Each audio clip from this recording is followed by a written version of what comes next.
So for this morning's Diaspora Check-In, we're joined by Jabari Trezy Brown to share his journey of commercial piloting, his recent win of a $2 million jet in the YouTube challenge hosted by a popular internet personality. I mean, just some amazing things have been going on in this gentleman's life. And he joins us now. Jabari, good morning. Good morning. Good morning. Good morning and congratulations. And wow, what an amazing time you've had in the last couple of months of your life. Like in this moment, as you sit here speaking to me, how do you feel? How does it all feel? I mean, I feel amazing. I just think life is a blessing. And, I just always, I call it pinch yourself. You know what I mean? Just pinch yourself and realize that so many people wish that they could do what you're doing or live the life you're living, just even one day. So I recognize all of that and I'm very grateful. Yeah, thrust into this new found fame and spotlight. What's that been like? This is like your 1 millionth and 36th interview, I'm sure. Yeah, no, it's been great. I mean, it's fun. I had a social media presence prior to it, but I would go places and people would recognize me, but now it's to a whole different level. I was actually over on a flight from London, and when I was transiting, one of the ladies, she moved from all the way on the left side of her seat, coming to all the way to the right side of the plane to come and record a video and say that she recognized me. So that's all the way in London, Yeah. Let's talk a little bit about your time in JA. You left here when you were 8. Tell me a little bit about your time here, and then we'll talk about when you left. Yeah, so I was born in Jamaica. I lived in Jamaica until I was 8 years old, and so I went to primary school there, basic school, and my life was good. I mean, I had really supportive parents, and we lived a decent life. I couldn't complain really, and my mom, she worked at Spanish Town Hospital. My dad drove for JUTC, but I would say it was a good upbringing. I enjoyed my time in Jamaica. Yeah, and so when you left, they left with you? Was it everybody who went? Yeah, so I mean, my mom was in America, I would say probably a year prior, and then after that, we all migrated to Florida. Yeah, it's interesting to hear people saying that you can't be Jamaican because you speak so well. I see you taking them on in social media to say, what are you saying?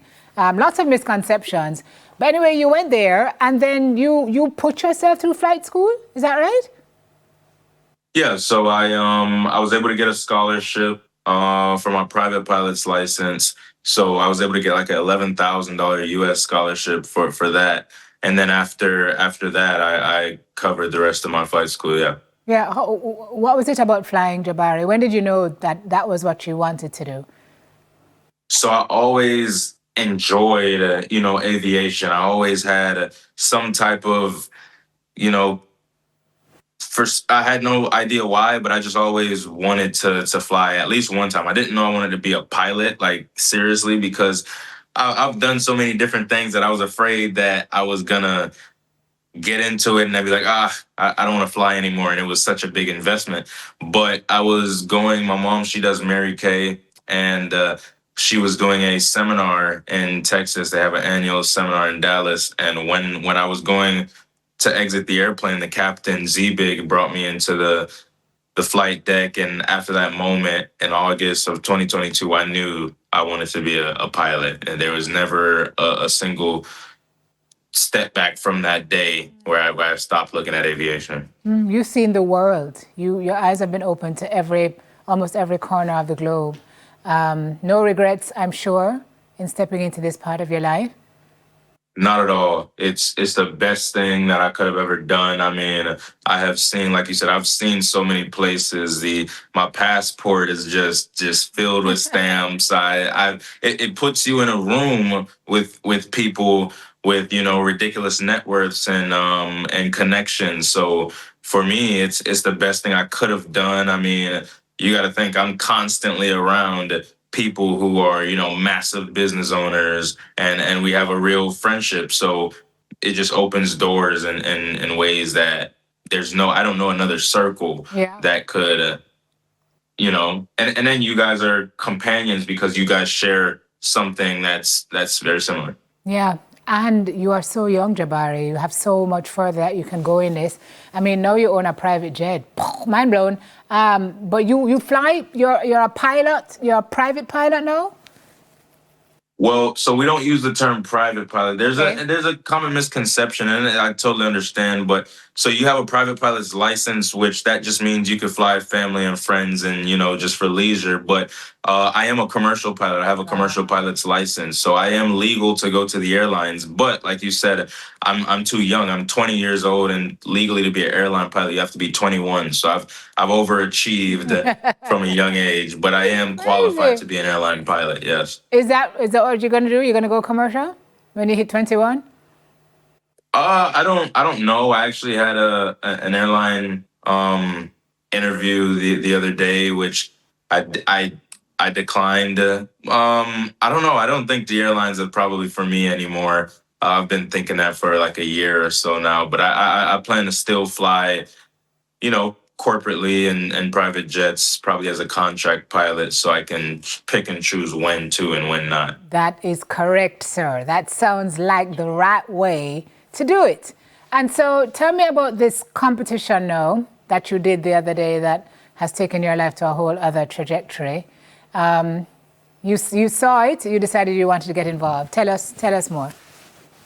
Yeah, so I've been a fan of MrBeast for since I was 11 years old. I was always watching his videos, and so it was a dream of mine to be in a video. And when I got the phone call, they just called me one day, and I wasn't even gonna pick up the phone because I didn't know the number, but I answered, and they said that it was from MrBeast casting team, and I was like, I'm available, whichever dates I'm available. And we went all the way. I didn't know where it was, We went out to Saudi Arabia. I found out probably 3 days prior we were going to Saudi Arabia, and yeah. You're a bit of a daredevil, are you not? Is it safe to say? I don't know. I don't really think I'm much of a daredevil. With the skydiving in that video, I had no idea we were gonna do that. And somehow I was able to just chalk up my mentality to say, let's do it. You're not afraid. You did afraid? I'm a very conservative person. I will say I'm more on the safe side. Yeah. Was there any point where you felt like, no, we can't do this. We cannot do this?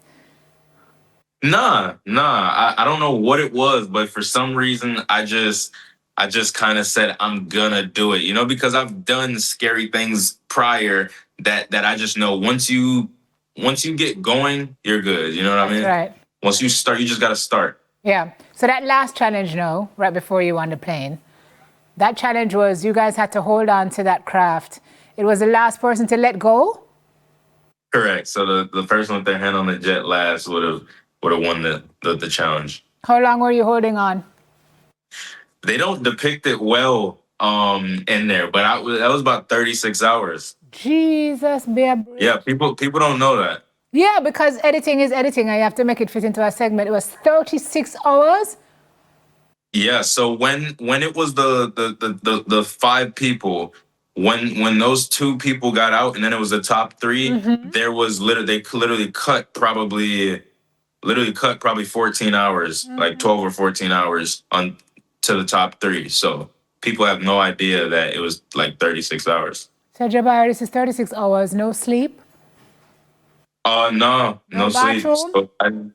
So we do get to use the restroom. They bring out like little triangle standing tents, and they put like a little cooler size porta potty inside of it, so you can use the restroom. Oh my gosh.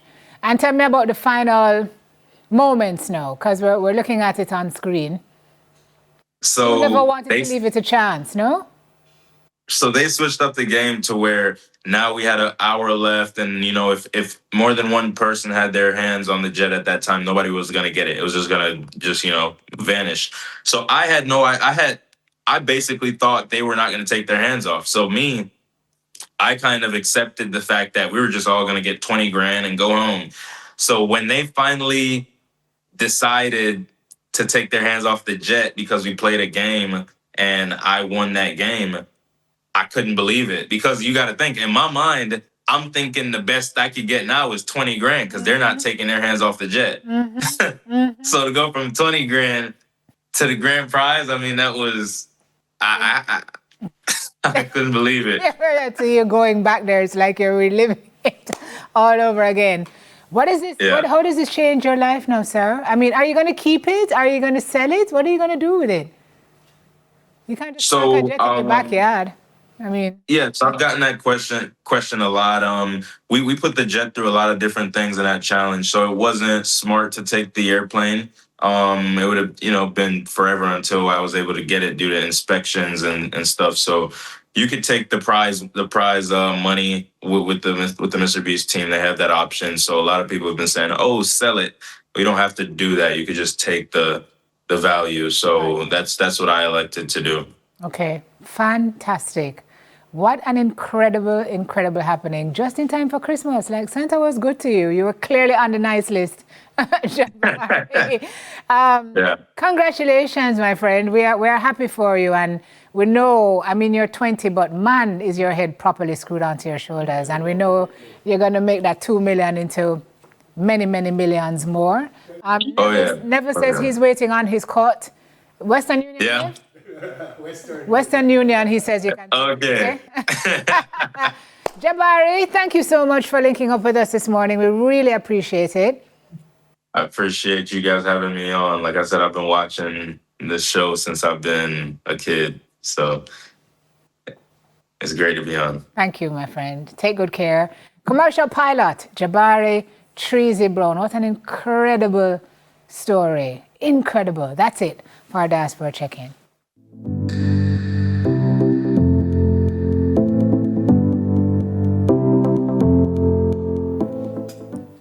After the break, we are discussing the Solidarity Student Exchange Program. We have that after these messages.